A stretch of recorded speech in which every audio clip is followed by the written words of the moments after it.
What a reaction. Thank you very much. Yeah. Well, you just... Thank you. It's like working a rodeo. You can't really, for laughs, beat a remote-controlled hat. No, you can't. See, I'm back there and I'm watching that and I'm thinking, this is interesting. It's a Civil War sketch with actual vintage material. That's right. And I said to myself, Johnny Carson is the bravest man in show business, and then I see the exploding hat, and I said, oh, well, of course. Sure, he's got an exploding hat. Who couldn't with an exploding hat? You always save something in the bag just in case of it. When you're down with the material, you go for props. Yeah, if you had to go for an exploding hat. Now, would you have done a sketch like that on your show? With the exploding hat in a minute. Absolutely. I would not go out there without a net. Did you see the hat go off when you were standing back there at all? No, I didn't. I'm just ready to go on, and the hat goes. The old hat trick. It's a magic night. Isn't it, though? Yeah. And here we are again. Here we are together for the first time. I came right by the newsroom, and I have a message for Leona Helmsley. San Quentin phoned, your room is ready. So I don't know what that means, but... The mints are on the pillow. Yeah.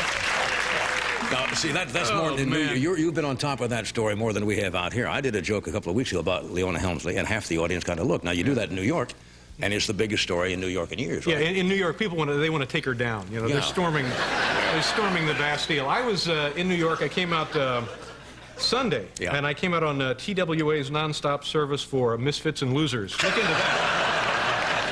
And I normally take the Screamin' Baby Express, but this time I said, I'll spend the extra dough.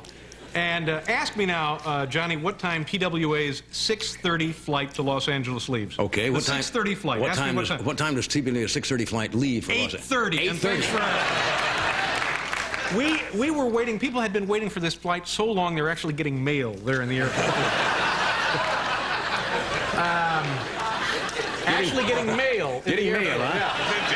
1865 they were getting mail. You seem to have these problems with airliners every time you come out here. Well, you know, it's tough to come out here, but I love California. I like coming out here, and I think it's important also to get away. It gives strangers who have moved into my house some time to themselves.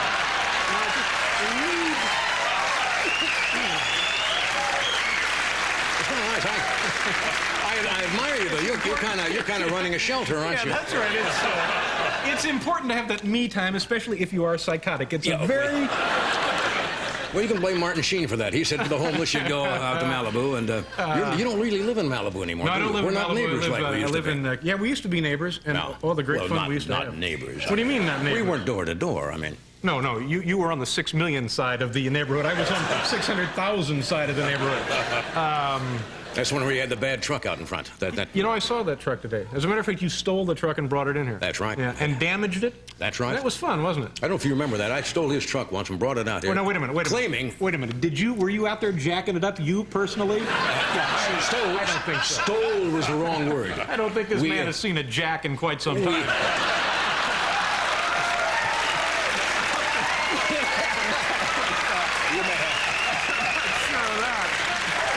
You wouldn't buy that, huh? And we brought the truck on the show. Then you complained that we stole it and it was damaged. We got Judge Wapner to come on this show. And he sat here and you bribed him with a half a dozen steaks before the thing. Yeah. And he ruled in your favor. And I won like $27. Something like that. Because you busted out a headlight. No, we didn't bust a headlight. Yeah. Now, you don't have this Malibu house anymore. Did you sell that? I'm actually living... Well, I don't have it anymore. Sold that to an interested party, huh? I just don't have it anymore. You know, it's a funny thing about real estate. Boom. You may not have it, sure. Moves quickly. Yeah. Hell, I would have gotten a trailer if I knew that was going to happen. Just hook it up and pull it out anytime. But there you go. And isn't life strange? Yes, isn't it? You know what? I was out of the country for a while this summer, and I come back to, I don't know, I was gone like 10 days. Yeah. And it struck me how... odd things are in a short period of time. I come home and I want to catch up on the news, so I'm watching, I don't know, Matlock or something, and I'm unpacking. And a news bulletin comes on, and it's Linda Ellerby, noted NBC newswoman, noted ABC newswoman, and I think, oh, it's a bulletin because they've interrupted Matlock. And there's Linda Ellerby. There's Linda Ellerby, and I thought, you know, maybe a break in the Lindbergh case or something. I don't know. I've been... And she says, this is the headline, she says, millions of Americans are enjoying the full, rich flavor of Maxwell House coffee. I said, geez, pretty slow news day. And then she says, now, let's go to Wisconsin, where Willard Scott is standing by with a group of clog dancers. And I think, well, maybe it's a bigger story than I thought. Of course. Get another angle on this full, rich flavor thing. So we go to Wisconsin, and sure enough, there's Willard Scott. Now, I know Willard Scott. I'm assuming you know him. Yes, you probably know him. Yeah. I'm not telling tales out of school here, but it's a known fact. Willard is nuts. So he says, you ladies all love the full, rich flavor of Maxwell House coffee. And they all scream, yeah, we all love it. Now, Willard has a microphone. He throws down the microphone, grabs one of these ladies, one of these clog dancers, whatever the hell that is, by the neck, and they go spinning off like maniacs. Good. Not only is he goofy, he's full of caffeine now. It's a dangerous combination. You notice I came right back to material at that Absolutely. point? Yes. You need a hat for that, a real exploding hat. I have the exploding hat, sure. We have to take a little message, as we are prone to do here. And you're probably prone to, so what's the difference? We'll be right back. Come right back. Tonight. Yes, folks. Yes, there is. That's right, folks. Welcome back. Thank you. Welcome back to The Tonight Show, the only show that has two hosts in one. Been waiting to do that for a long time, and That's here you are. very nice, fit right in. You are in your, I asked you during the break, you're in your 7.5 year. 7.5 years, so we're working on it.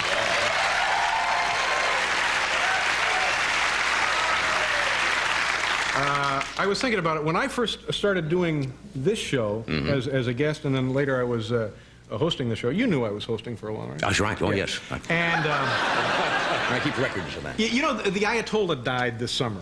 Yes. Yeah. I just got over it this last week. Yeah, it was a hardship for a lot of us. We're working through our grief now. Yes, John. I know. It's not easy. And I can remember doing jokes about him when I was doing this show. And I'm thinking, as I'm watching the coverage of this guy's funeral, here is a guy now, world leader, religious leader, and in one form or another, single-handedly held this nation hostage for about 20 years. Yeah. He got Ted Koppel his own show. That's right. And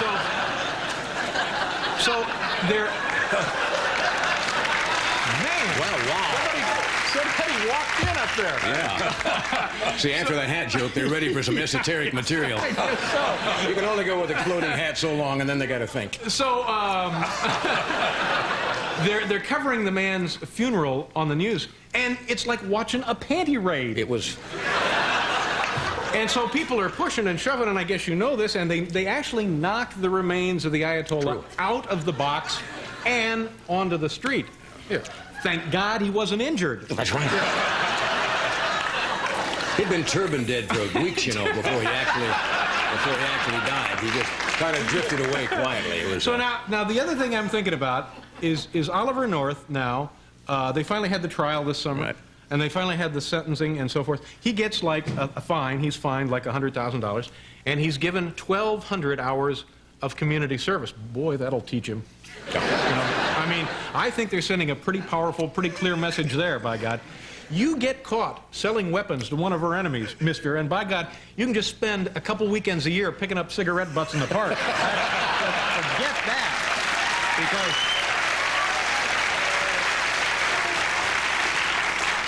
And one more thing here. I bet there is. So, well, I hope there is. So now this... so this Rob Lowe deal. Now, this thing... I just want to get this straight. The guy goes down there to the Democratic National Convention last summer. That's right. And by the way, isn't he the kind of bright-minded, clear thinker we need in politics? No. And he gets himself into some kind of trouble, and this I don't understand. He goes around, I guess, talking to girls. Are you under the legal age of consent? Good, great. I'm Rob Lowe. This is my buddy, Larry. I don't know, he's got a buddy. We'd like you to come up to the hotel room and have sex with me, of course, and Larry. And we'll be videotaping this as a memento. And so now he gets sentenced, he gets caught, and he gets sentenced, and it's 20 hours. 20 hours of community service. And so he's going to go around lecturing high school kids. So the real challenge here, as I see it, will be, for the first time, he's going to have to try and entertain teenagers with his clothes on. So that's part of it. But he's not off the hook. I understand he still might do hard time for singing at the Academy Awards. So I don't know. We got 20 hours of so long. Jeez, that was 20 hours of community service. The main thing is, though, that servicing the community is what got him in trouble in the first place. Well, there you go. I think. Why didn't I think of that? That's the better joke. It took 8 seconds. Well, and we have, when you're on another 20 years, you'll remember those. You have all that to draw from, folks. Speaking of our shows, and I guess we were. If there's somebody you want on the show that there are people that turned the show down that I never had on. Cary Grant was one of them. I would have adored. Cary Grant was not on the show? No, he just refused to do it. He just felt uncomfortable. You know, he was on when I hosted. See, now I do my thing now into the camera when you do that, and then we go on. The old slow. That's right. We all have our little things. Yeah, like I'm dog meat now. You get the look like that's I'm... right. Yeah. You know, there's a lot of people that you would want on the show, just exactly like that, Paul Newman and stuff like that. I had Paul Newman on the show. Yeah, I can imagine you had. Yeah. But I find the hardest thing about doing a show like this is not getting, oh, stop it. People are now laughing at my segues. That's right. Is people come on and they don't have good show business stories. Mm-hmm. and I finally have one, and I've had it for like the last 4 or 5 times I've been invited on the show, and I thought tonight I would. I can't think of a better place to do it. An amusing show business anecdote. And then we'll get to your question later, Certainly. John. And it's about a circus act, and maybe you've heard this. Are you familiar with the term cutting an act if you're a drummer? Does that ring a bell with anybody? Yeah, and I think what this means, not being a drummer, you would know, I guess. Yes. Mm-hmm. You get like a circus act, and it's the moves of the actor accented with like rim shots and a cymbal crash. Cowbells and so forth. Yeah, and it kind of provides a little bit of drama, a little bit of underlying tension. So there's this act someplace, pick a state, New Jersey, thank you. Right. And, and he's working, the gimmick is the guy works like 100 feet off the ring. No net. So it's just the wire, the high wire, and then 100 feet of air, boom, down to the sawdust. There you go. And he's working with a drummer who is cutting his every move. Does a forward roll, boom, bang. Could we hear a little of that? What that might? Forward roll. There, exactly. A double roll, that kind of thing. All right, now this goes through the entire act. Finally, the big finale, the guy, like a double back flip, and he lands, splits, bounces back up, and then does something else. I don't know. I wasn't there. Mm-hmm.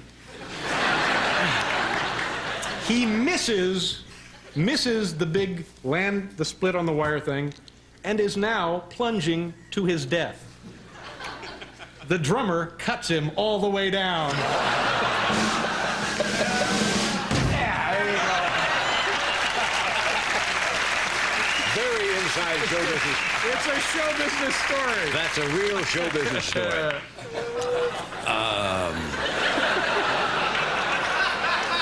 Cuts him all the way down. Cuts him all the way down. Minutes from being stained sawdust. And you saved that one for me, huh? Oh, no, sure. Sure. It's no exploding hat, John. No, I know that, but you know. But I thought you'd like it. Yeah, I do like that. So, what else? Anything else on your mind tonight? Well, I don't know, talk about this Paul Newman thing. So he's got all of his products out now. He's got popcorn. He's got a salad dressing. Yeah. Yeah, exactly. So I finally get the chance to meet the guy. This is one of those guys I've always wanted to meet. Yeah. And, you know, there are people in show business who assume everybody knows everybody and everybody wants to hang around everybody. I was in a restaurant once on Long Island, and I'm getting up and I'm leaving, and I hear a guy start to applaud and interrupt the joke. No, I hear a guy...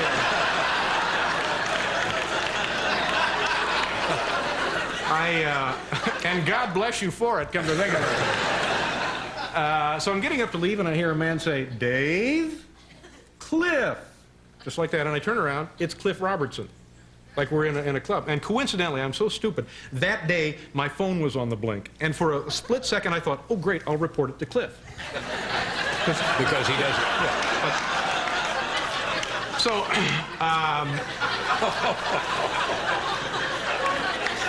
so I'm in Phoenix now. I'm attending an automobile race a couple of years ago. And there's a race driver named Bobby Rahal. Yeah. Great driver. Won Indianapolis in '86, right. two-time national champion. And I'm spending some time with his wife. She's being nice to me, showing me around. And she says to me, would you like to meet Paul Newman? And I think, well, geez, normally, you know, if she said, would you like to meet that Hey Vern guy? No, I'd have passed on that.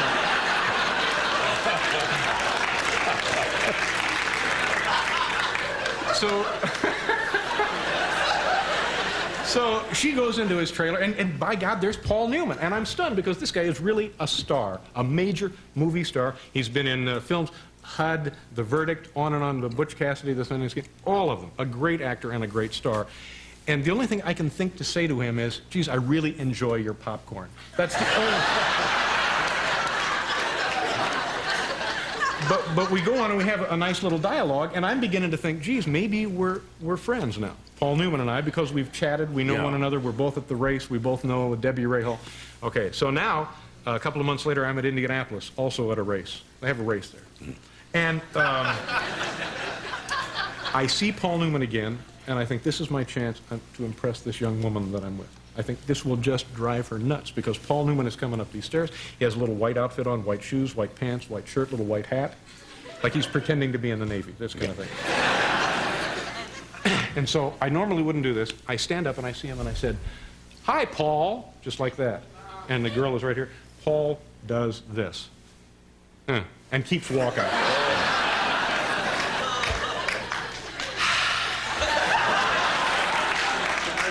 True story? It's a true story. Yes, it's a true story. And the end of the story? Just go to the commercial. Oh, I see. Want to do a... drum roll. That's a drum roll to the death. Man! And we'll be right back.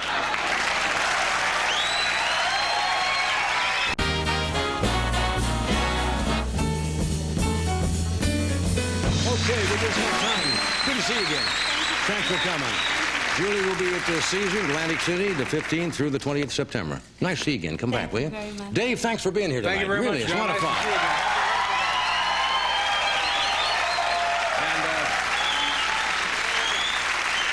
And a special thanks to our exploding hat team. A job well done.